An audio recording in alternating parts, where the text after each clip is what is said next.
नमस्कार मित्रों, मैं चंदन कुमार मिश्रा आपके साथ आज के एपिसोड में ब्रह्म पुराण के आगे की कथा सुनाता हूँ। आप इसको ध्यान से सुने। आप हमारे यूट्यूब चैनल @चंदनमय विद्या पर इन सारे क्लासेस को बार बार देख करके सीख सकते हैं और अपने जीवन में ईश्वर कृपा प्राप्त कर सकते हैं। साथ ही साथ आपको साहित्य, संस्कृति, कला, ऐतिहासिक धरोहर, पुरातन जो सनातन धर्म है, इनकी मान्यताओं, विश्वास, पद्धतियों, प्रथाओं और जो आस्था है, इसका ज्ञान मिलेगा। आपकी भाषा भी सुधरेगी। आप साथ ही साथ हिंदी से अन्य भाषाओं में अनुवाद करके अपना भाषाई ज्ञान भी बढ़ा सकते हैं। निबंध लेखन का भी तरीका आप सीख सकते हैं। डिसीजन मेकिंग के बारे में सीख सकते हैं। तो ये सब बात एक आपके साथ इससे जुड़ा हुआ फ़ायदा है। तो आइए सीधे तौर पर हम अब आगे की कथा आपके साथ कहते हैं ब्रह्म पुराण की। प्रेम से बोलिए ब्रह्मदेव की जय। श्री गणेशाय नमः। ओम ब्रह्मा मुरारी त्रिपुरांतकारिं भानो शशिभूमिसुतो बुधश्च गुरुश्च शुक्र शनिराहु केतुं सर्वग्रह शांति कुरु भवन्तुम। हरि ओम महम। तो आज हम आपके साथ दशाश्वमेधिक और पैशाच तीर्थ का महात्म्य कहेंगे। ब्रह्मा जी कहते हैं कि गोदावरी गंगा में कार्तिकेय जी का भी एक तीर्थ है जो बहुत उत्तम है। वह कौमार तीर्थ के नाम से भी प्रसिद्ध है। उसका नाम सुनने मात्र से मनुष्य कुलीन और उपवान होता है। उसके आगे कृतिका तीर्थ है जिसके श्रवण मात्र से सोमपान का फल मिलता है। महामुने, अब दशाश्वमेधिक तीर्थ का महात्म्य सुनो। उसके श्रवण मात्र से अश्वमेध यज्ञ के फल की प्राप्ति होती है। विश्वकर्मा के पुत्र महाबली विश्वरूप हुए। विश्वरूप के प्रथम नामक पुत्र हुए। उसके पुत्र का नाम भौवन हुआ। महाबाहु भौवन सार्वभौम राजा हुए। उनके पुरोहित कश्यप थे जो सब प्रकार के ज्ञान में निपुण थे। एक दिन महाबाहु भौवन ने अपने पुरोहित से पूछा कि मुने, मैं एक ही साथ 10 अश्वमेघ यज्ञ करना चाहता हूँ। वह यज्ञ कहाँ करूँ? तब कश्यप ने प्रयाग का नाम लिया और उन स्थानों पर यज्ञ करने को बताया जहाँ श्रेष्ठ द्विजों ने पूर्व काल में बड़े बड़े यज्ञों का अनुष्ठान किया था। अभी प्रयागराज में कुंभ लगा था। लगभग 61 करोड़ श्रद्धालु लोग वहाँ शामिल हुए थे उस धार्मिक आयोजन में। सभी को शुभकामना है कि आपको ईश्वर कृपा प्राप्त हो। तो कश्यप ने प्रयाग का नाम लिया और उन स्थानों पर यज्ञ करने को बताया जहाँ श्रेष्ठ द्विजों ने पूर्व काल में बड़े बड़े यज्ञों का अनुष्ठान किया था। राजा के यज्ञ में बहुत से ऋषि ऋत्विज हुए। पुरोहित ने एक ही साथ 10 अश्वमेध यज्ञ आरंभ किए, किंतु उनमें से एक भी पूर्ण न हुआ। यह देखकर राजा को बड़ी चिंता हुई। उन्होंने प्रयाग छोड़कर अन्य स्थानों में उन यज्ञों का आरंभ किया, किंतु वहाँ भी विघ्न दोष आ पहुँचे। घोड़ा छोड़ दिए, घोड़ा भाग गया। घोड़ा को ना तो अपना नाम पता है, ना तो अपना मालिक का नाम पता है। तब घोड़ा लौट के नहीं आएगा तो यज्ञ पूरा नहीं होगा। घोड़ा को पकड़े रहिए, नाद में खाना खिलाते रहिए, उससे काम करते रहिए। आप जहाँ हैं अस्तबल में ही रखिए, तब आपका अश्वमेध यज्ञ पूरा होगा। तब यह देखकर राजा को बड़ी चिंता हुई। उन्होंने प्रयाग छोड़कर अन्य स्थानों में उन यज्ञों का आरंभ किया, किंतु वहाँ भी विघ्न दोष आ पहुँचे।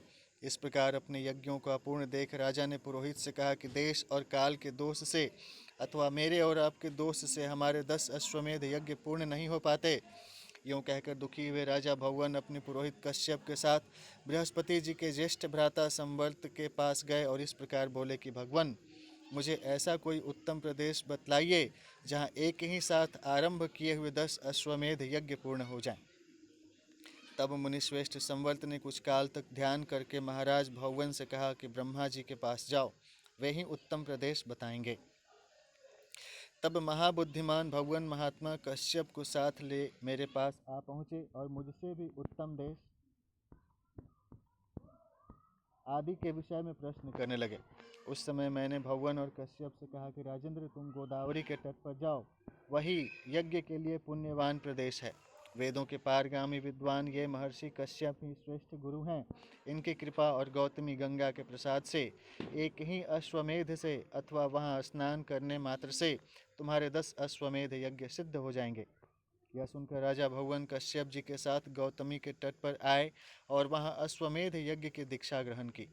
वह महायज्ञ आरंभ होकर जब पूर्ण हो गया, तब राजा इस पृथ्वी का दान करने को उद्यत हुए।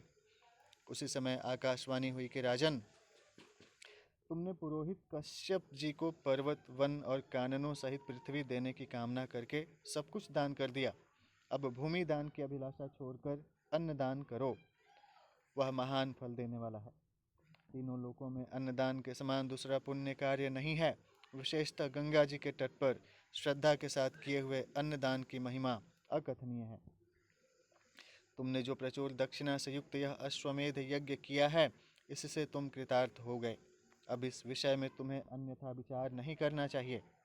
तिल, गौ, धन, धान्य, जो कुछ भी गोदावरी के तट पर दिया जाता है, वह सब अक्षय हो जाता है।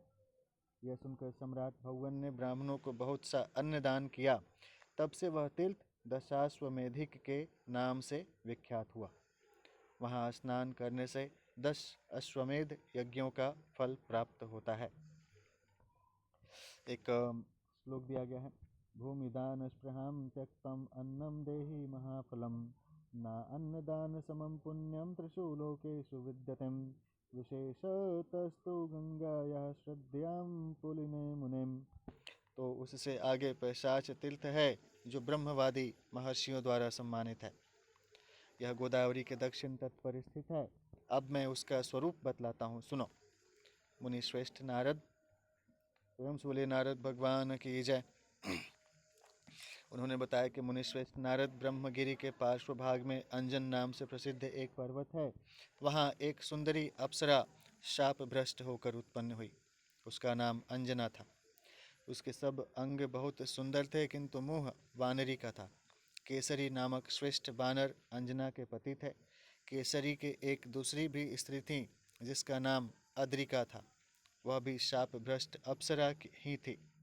उसके भी सब अंग सुंदर थे, किंतु मुँह बिल्ली के समान था। अद्रिका भी अंजन पर्वत पर ही रहती थी। एक समय केसरी दक्षिण समुद्र के तट पर गए थे। इसी बीच में महर्षि अगस्त्य अंजन पर्वत पर आए। अंजना और अद्रिका दोनों ने महर्षि का यथोचित पूजन किया। इससे प्रसन्न होकर महर्षि ने कहा कि तुम दोनों वर मांगो। वे बोलीं कि मुनीश्वर, हमें ऐसे पुत्र दीजिए जो सबसे बलवान, श्रेष्ठ और सब लोगों का उपकार करने वाले हों। तथास्तु कहकर मुनि श्रेष्ठ अगस्त्य दक्षिण दिशा में चले गए। कुछ काल के बाद अंजना ने वायु के अंश से हनुमान जी को जन्म दिया। प्रेम से बोलिए बजरंग बली की जय। ओम अतुलित बलधामं हेम शैलाभदेहं धनुजवन कृशाणं ज्ञानिनाम् अग्रगण्यं सकलगुणनिधानं वानराणां देशं रघुपति प्रिय भक्तं वातेजातं नमामि। जय बजरंग बली। प्रेम से बोलिए बजरंग बली की जय। श्री गुरु चरण सरोज रजम निज मन मुकुर सुधार बरनौ रघुबर बिमल जसम जोदायक फलचार बुद्धिमान तनु जानिके सुमिरौ पवन कुमार बल बुद्धि विद्या देहु मोहिम हरहु कलेश विकार सियावर रामचंद्र की जय पवन सुत हनुमान की जय। तो आगे चलता है। कुछ काल के बाद अंजना ने वायु के अंश से हनुमान जी को जन्म दिया और अद्रिका के गर्भ से निऋति के अंश से पिशाचों का राजा अद्रि उत्पन्न हुआ। इसके बाद उन दोनों स्त्रियों ने उक्त देवताओं से कहा कि हमें मुनि के वरदान से पुत्र तो प्राप्त हुए, किंतु इंद्र के शाप से हमारा मुख कुरूप होने के कारण सारा शरीर ही विकृत हो गया है। इसे दूर करने के लिए हम क्या उपाय करें, इसे आप दोनों बताएं। तब भगवान वायु और निऋति ने कहा कि गोदावरी में स्नान और दान करने से तुम्हें शाप से छुटकारा मिल जाएगा। यूँ कहकर वे दोनों वहीं अंतर ध्यान हो गए। तब पिशाच रूपधारी अद्रि ने अपने भाई हनुमान जी को प्रसन्न करने के लिए माता अंजना को लाकर गोदावरी में नहलाया। इसी प्रकार हनुमान जी भी अद्रिका को लेकर बड़ी उतावली के साथ गौतमी गंगा के तट पर आए। तब से वह पैशाच और अंजन तीर्थ के नाम से विख्यात हुआ। वह समस्त अभिष्ट वस्तुओं को देने वाला शुभ तीर्थ है। ब्रह्मगिरी से 53 योजन पूर्व की ओर मार्जार तीर्थ है। मार्जार तीर्थ से आगे हनुमत तीर्थ और विशाकपि तीर्थ है। उसके आगे फेना संगम तीर्थ बताया गया है, जो समस्त कामनाओं को पूर्ण करने वाला है। हम लोग बालाजी धाम की यात्रा भी करते हैं। प्रेम से बोलिए बालाजी भगवान की जय। उसका स्वरूप और फल उसी के प्रसंग में बताया जाएगा। प्रेम से बोलिए ब्रह्मदेव की जय। आइए आगे की कथा सुनते हैं। आज क्षुधा तीर्थ और अहल्या संगम तीर्थ के महात्म्य की कथा सुनते हैं। प्रेम से बोलिए ब्रह्मदेव की जय। ब्रह्मा जी कहते हैं कि नारद, अब क्षुधा तीर्थ का वर्णन करता हूँ, एकाग्र चित्त होकर सुनो। वह परम पुण्यमय तीर्थ मनुष्यों की समस्त कामनाओं को पूर्ण करने वाला है। पूर्व काल में कण्व नाम से प्रसिद्ध एक ऋषि थे। वे वेदवेत्ताओं में श्रेष्ठ और तपस्वी थे। महर्षि कण्व भूख से पीड़ित होकर अनेक आश्रमों पर घुमा करते थे। एक दिन वे गौतम के पवित्र आश्रम पर आए। वह आश्रम अन्न और जल से संपन्न था। अपने को क्षुधा से पीड़ित और गौतम को वैभवशाली देख कण्व का मन विरक्ति से भर गया। वे सोचने लगे कि गौतम भी एक श्रेष्ठ ब्राह्मण हैं और मैं भी उन्हीं की भांति तपोनिष्ठ हूँ। बराबर वाले के पास याचना करना कदापि उचित नहीं है। अतः यद्यपि मैं भूख से व्याकुल हूँ और मेरे शरीर में पीड़ा भी हो रही है, तथापि गौतम के घर में भोजन नहीं करूँगा। इस समय गौतमी गंगा के तट पर चलूं और उन्हीं से संपत्ति मांगूं। ऐसा निश्चय करके महर्षि कण्व परम पावन गंगा जी के तट पर गए और स्नान करके पवित्र एवं संयत चित्त हो कुशासन पर बैठकर गौतमी गंगा तथा क्षुधा देवी की स्तुति करने लगे। कण्व बोले कि भारी पीड़ाओं को हरने वाली भगवती गंगा, आपको नमस्कार है, तथा सब लोगों को पीड़ा देने वाली क्षुधा देवी, आपको भी नमस्कार है। हर हर महादेव की जय। महादेव जी की जटा से प्रकट हुई कल्याणमयी गौतमी, आपको नमस्कार है, तथा महामृत्युंजय के मुख से निकली हुई क्षुधा देवी, आपको भी नमस्कार है। देवी, आप ही पुण्यात्माओं के लिए शांति रूपा, आप ही पुण्यात्माओं के लिए शांति रूपा और दुरात्माओं के लिए क्रोध स्वरूपा हैं। नदी के रूप से सबके पाप ताप हर लेती हैं और क्षुधा रूप में आकर सबको पाप ताप देती रहती हो। कल्याणकारिणी देवी, आपको नमस्कार है। पापों का दमन करने वाली गंगा, आपको प्रणाम है। भगवती शांति करी, आपको नमस्कार है। दरिद्रता का विनाश करने वाली देवी, आपको प्रणाम है। कण्व के इस प्रकार स्तुति करने पर उनके सामने दो रूप प्रकट हुए। एक तो गंगा का मनोहर स्वरूप और दूसरी क्षुधा की भयानक मूर्ति। द्विजश्रेष्ठ कण्व ने पुनः हाथ जोड़कर नमस्कार करते हुए कहा कि देवी गोदावरी, तुम संपूर्ण मंगलों के लिए भी मंगलमयी हो। शुभे ब्राह्मी माहेश्वरी वैष्णवी, ब्राह्मी सरस्वती माता को कहते हैं, माहेश्वरी पार्वती माता को, वैष्णवी लक्ष्मी माता को और वैष्णो देवी को, और त्र्यंबके, यह सब तुम्हारे ही नाम हैं। तुम्हें नमस्कार है। भगवती त्र्यंबकी जटा से प्रकट होकर महर्षि गौतम का पाप नष्ट करने वाली गोदावरी, आप 7 धाराओं में विभक्त होकर समुद्र में मिलती हैं, आपको नमस्कार है। क्षुधा देवी, आप समस्त पापियों के लिए पापमयी, दुखमयी और लोभमयी हैं। धर्म, अर्थ और काम का नाश करने वाली भी आप ही हैं, आपको बारंबार नमस्कार है।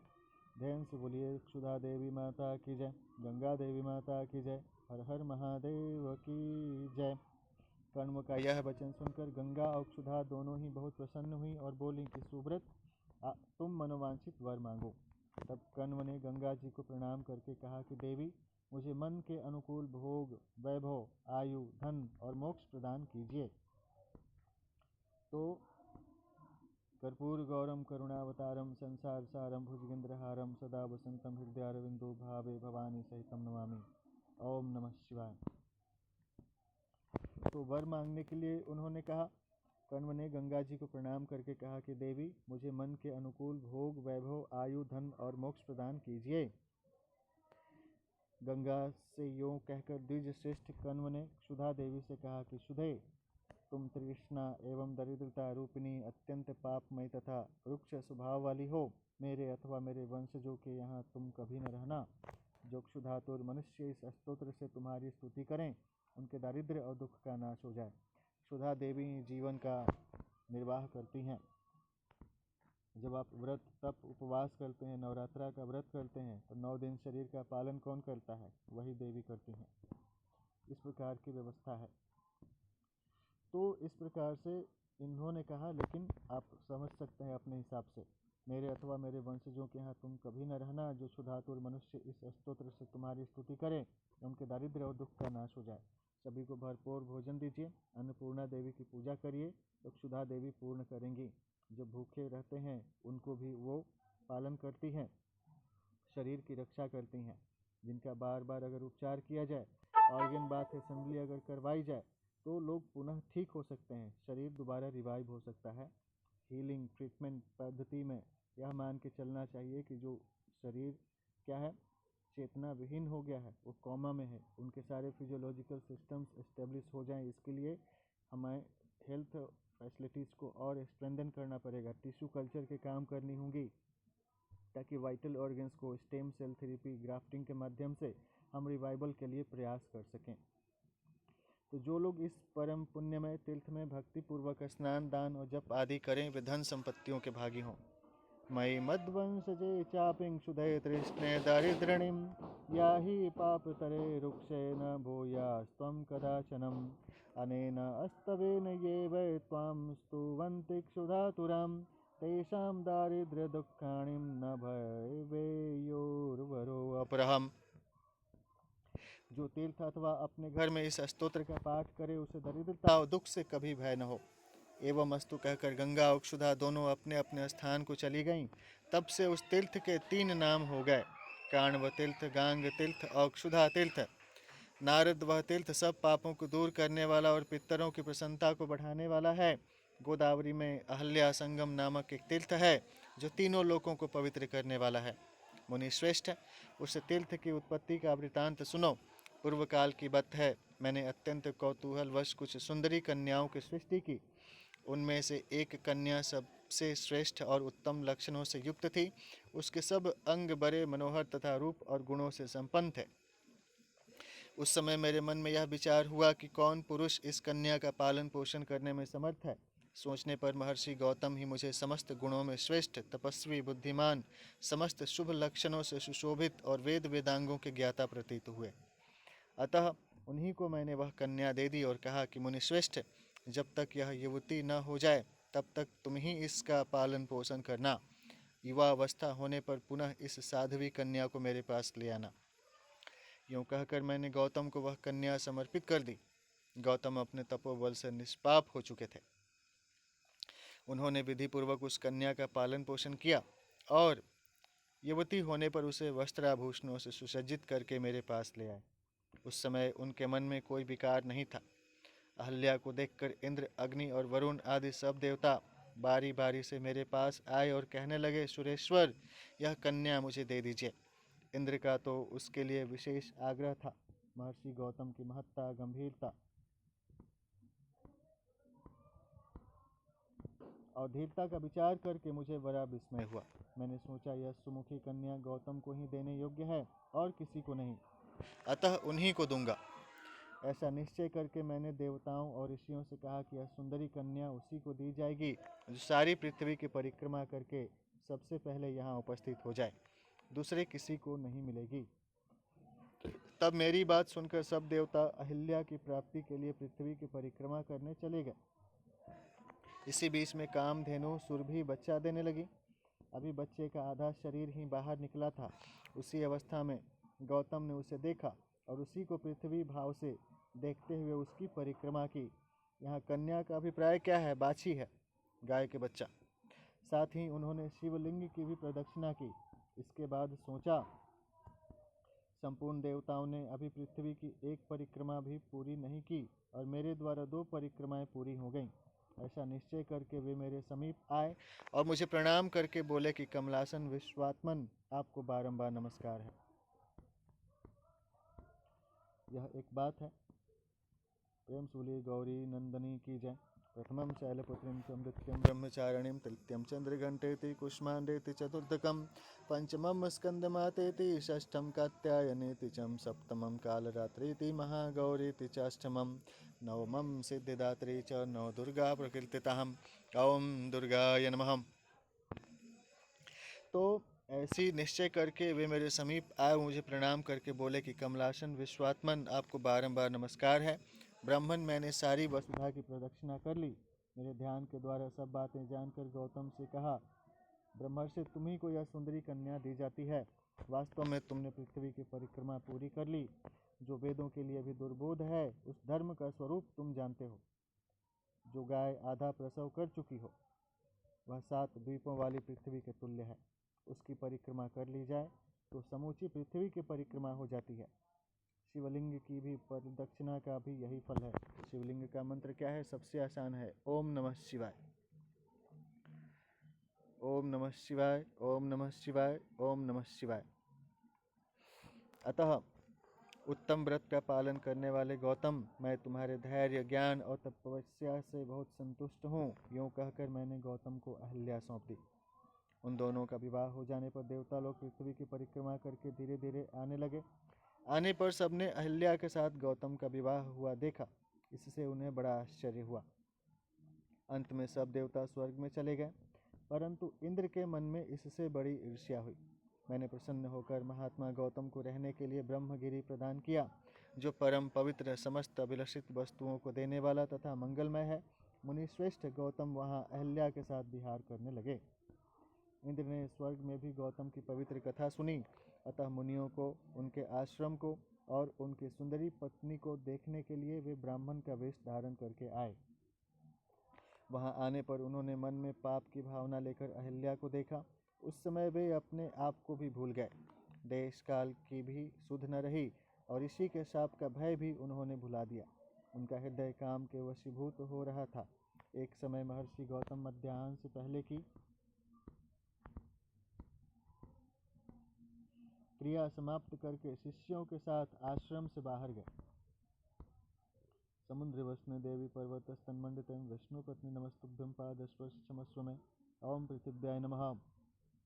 तो क्या हुआ कि वो क्रिया समाप्त करके शिष्यों के साथ आश्रम से बाहर गए। कौन क्रिया समाप्त करके आश्रम से बाहर गए? महर्षि गौतम। अब आगे की बात क्या होती है भाई? उस समय अवसर देखकर इंद्र ने अपने मन के अनुकूल कार्य किया। वे गौतम का रूप धारण करके आश्रम में आए और सर्वांग सुंदरी अहल्या से बोले कि प्रिय, मैं तुम्हारे गुणों से आकृष्ट हूँ।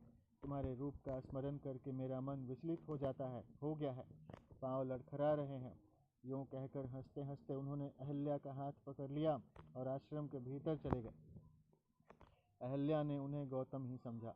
यह कोई जार पुरुष है, यह बात उसके ध्यान में नहीं आई।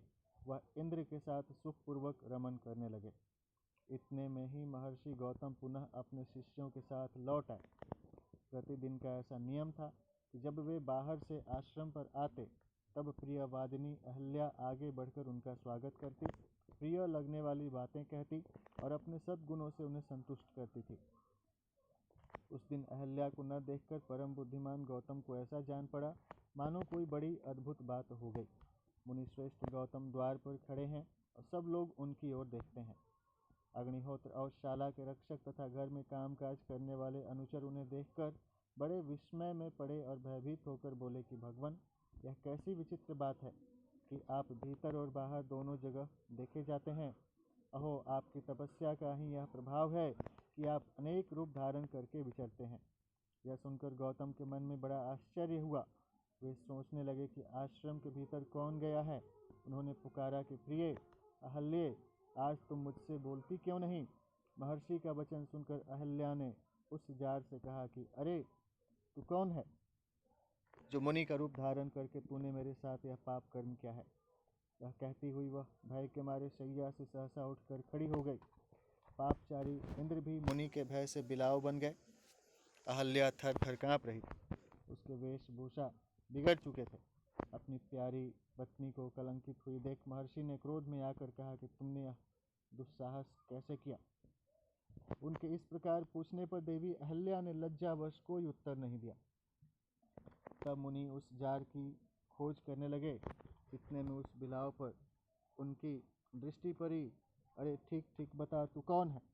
यदि झूठ बोलेगा तो मैं तुझे अभी भस्म कर दूंगा। इंद्र हाथ जोड़कर खड़ा हो गया और बोला कि तपोधन में शची का स्वामी इंद्र हूँ। मुझसे ही यह पाप हो गया है। मैंने जो कुछ कहा है वह सत्य है। ब्राह्मण, कामदेव के बाणों से जिनका हृदय विदीर्ण हो चुका है, वे कौन सा